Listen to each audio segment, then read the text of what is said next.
what's up? So why Mexico? Why Mexico? All right. I had a friend who was a piercer, and he told me the story about when he was working in Bakersfield, California. He had a friend who was a tattooer who worked just below the border in Tijuana, Mexico. And one day his friend hits him up, and he goes, "Yo, dude, some cartel-looking motherfuckers came into my shop, and they told me from now on you owe us 50%. And I told him to fuck off. And the next day, that tattooer was found in front of his shop, bearmed and belegged. And ever since then, that's the picture I had in my head when I think about tattooing in Mexico. So if the question is, why Mexico? I think it's because I need to find out for myself. We out here. Hi, my name is Karlos. I travel, I tattoo, and I take it all in. One country at a time, one tattoo at a time. Travel is what inspires me. Tattooing is what guides me. This is how I interpret the world. This is the global canvas.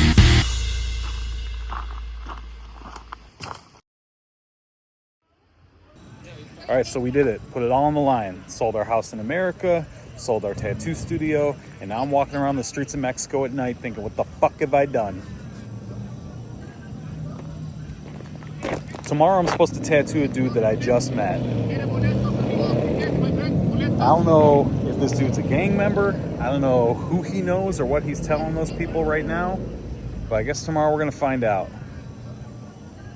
I wanted to see what the global tattoo scene's all about, so here we are. But by the morning light, things seemed so much different. I didn't expect it to feel so polished, so metropolitan, so surprisingly European. So today I'm going to be tattooing Edgar. We're going to be putting a portrait of his sister on the back of his hand. And today is the day that Edgar is going to die. Now I have both of my hands tattooed, and yeah, they hurt. Like, hurt. Not just, ow, that's annoying hurt, but bite your t-shirt and pray to a god you don't believe in hurt. But the thing about that kind of pain is it's always short-lived. Once the needle is done moving, it's over. It's just a recent, soon-to-be-distant memory of an approximation of what you think was bad, but can't really place until next time you're under the lights. Good. Opinion? Amazing. Sorprendido por el trabajo, la verdad. Sí, ahora sí que haces un muy buen trabajo, sí, profesional. Compliments come frequently in this industry, but they're often hard to accept as an artist that beats themselves up all the time.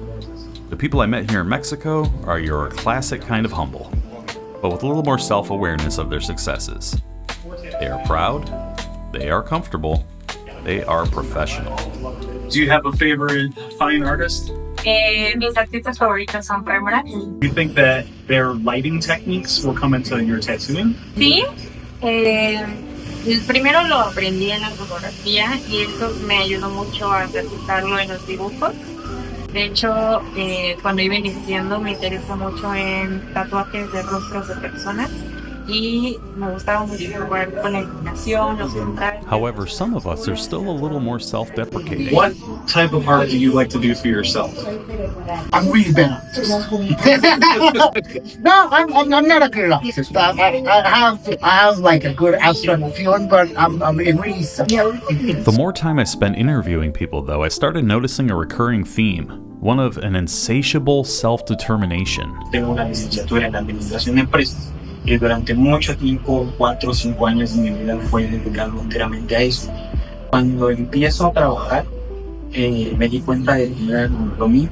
O sea, a mí me gustaba más hacer arte, me gustaba más crear cosas. Yo pues estaba en la arquitectura, como te comentaba, la pandemia me dio una pausa de 1 año y tomé la decisión de dejar la carrera. I've always wanted to have things. I always wanted to have something that wasn't being in an office. You're the third person who we've interviewed for this episode that has said that they just wanted to leave the other world for art. In talking with my new friends here, I almost forgot this was supposed to be a big, bad, dangerous place. Frankly, it didn't feel any different than shooting the shit with tattooers back in America. So let's take things back a little bit. Time for history lesson. In the early 20th century, small-time smugglers moved weed and opium across the northern border. But it wasn't until the 1980s when cocaine exploded in the US, and that changed the game big time. But greed never shares well. The kingpins turned on each other, and the empire splintered, birthing the Sinaloa, Tijuana, and Juarez cartels, each one more brutal, more ambitious, and more paranoid than the last. Throughout the 1990s and into the early 2000s, the violence became systemic. Entire cities were turned into war zones. Politicians were either bought or buried. Journalists, often silenced. What began as trafficking turned into territorial blood feuds, with cartels acting more like paramilitary forces than criminal enterprises just trying to make a little illicit money.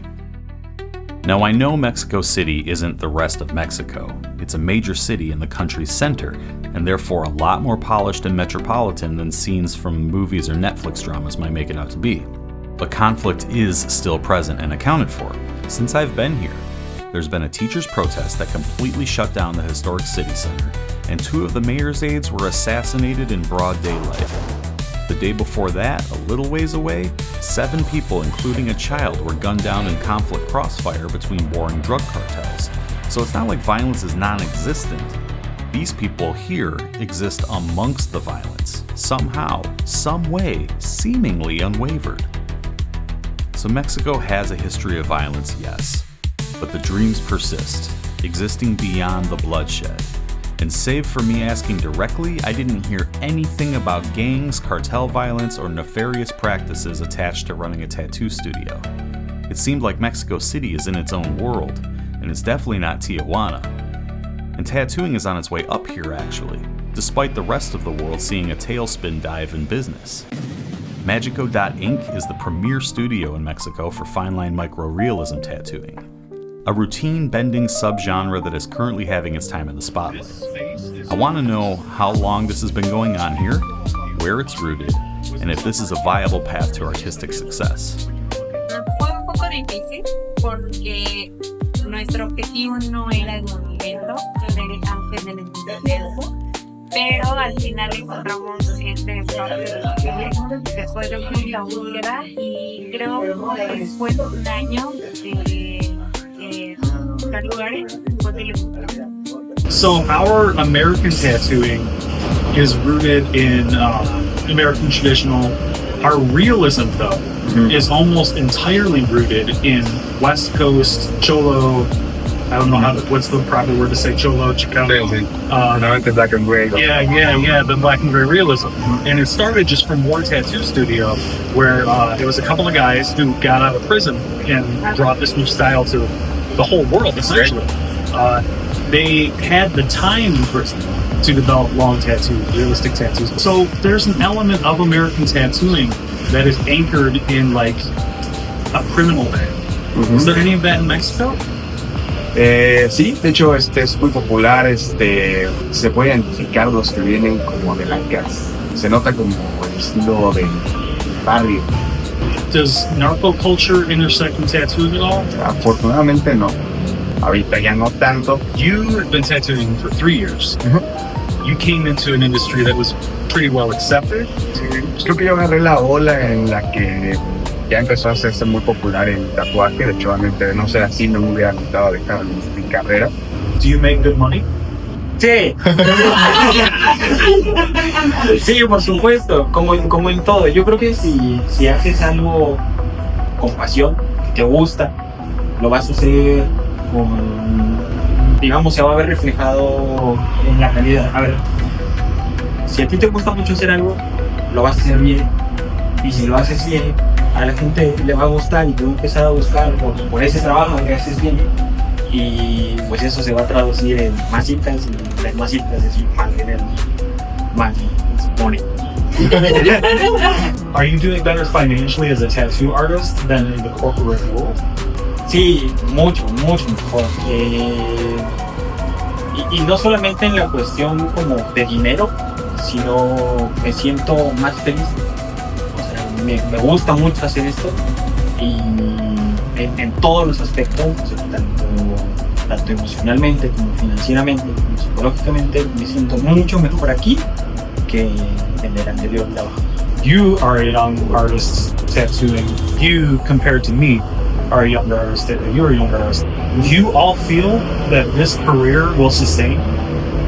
Sí, sí, definitivamente, porque el tatuaje, al menos desde mi punto de vista, se ha convertido en...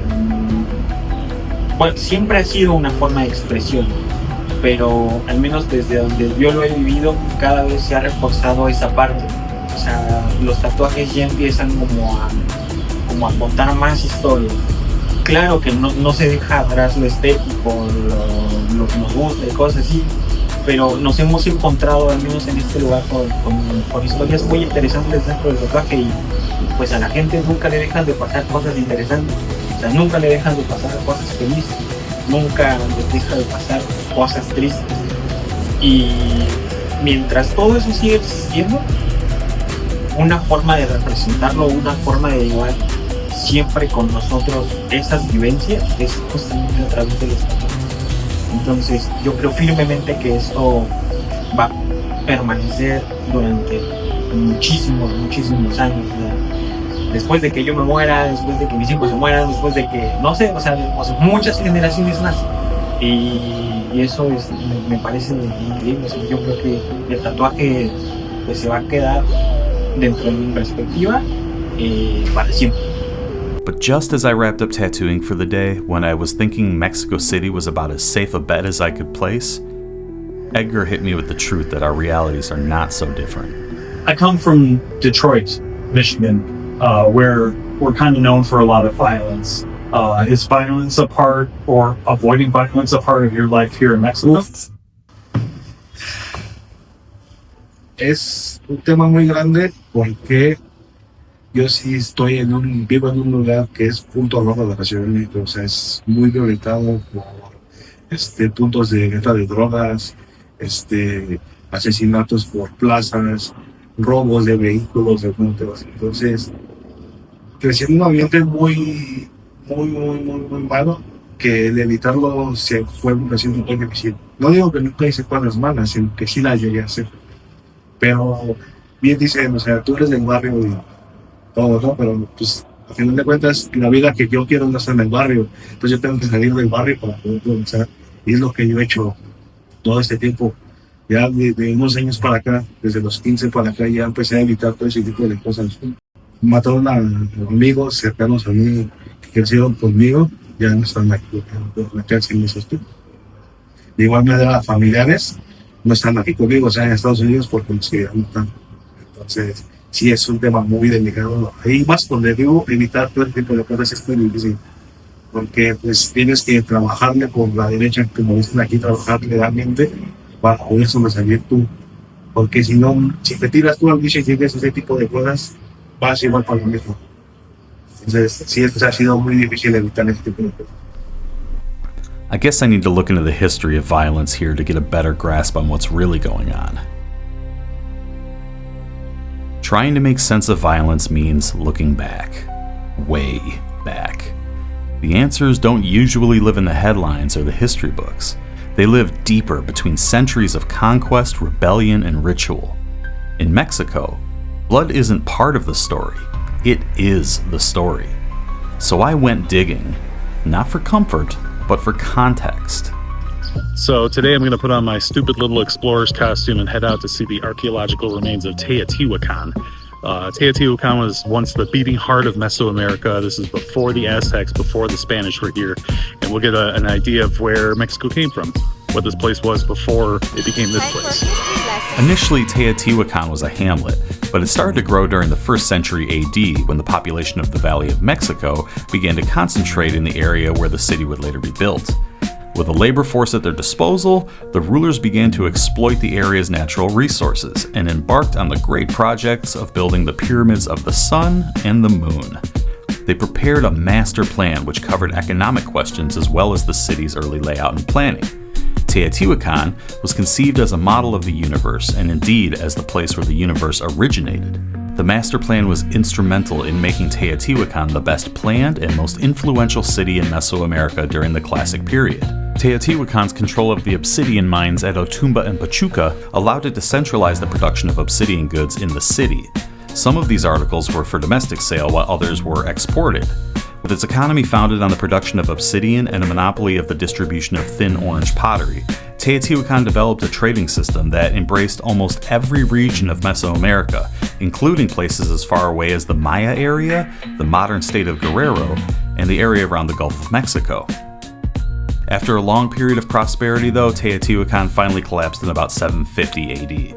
This seems to have been brought about in part by the pressures from the new centers of population that were springing up in the Mexican plateau. However, evidence of fires and the systematic devastating way in which the buildings lining the Avenue of the Dead were destroyed are irrefutable proof that the main cause of collapse must have been internal conflicts. Sound familiar? I find this all to be so fascinating. Mexico is nothing I expected it to be, most likely because I'm a middle-class white American raised in the Midwest. And my country has a history of projecting the truth of its sins onto other nations, making them seem like the violent ones, making them seem like they're the ones founded on rivers of blood while we sit around clutching our pearls. Truth is, though, we are as brutal as they come.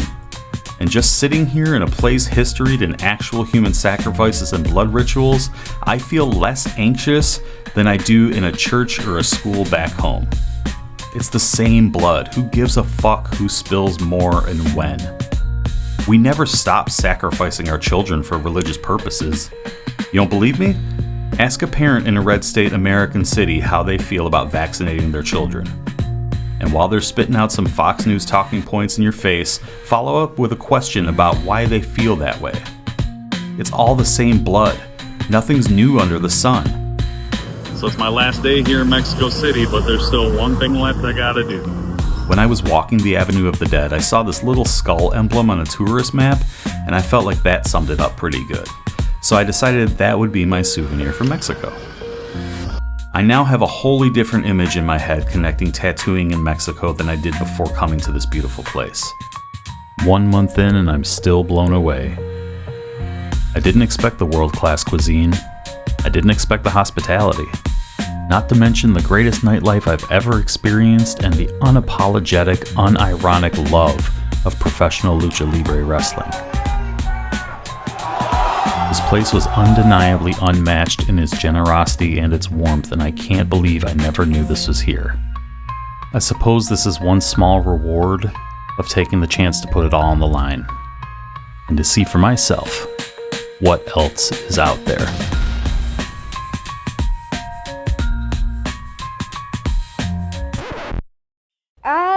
Gecko!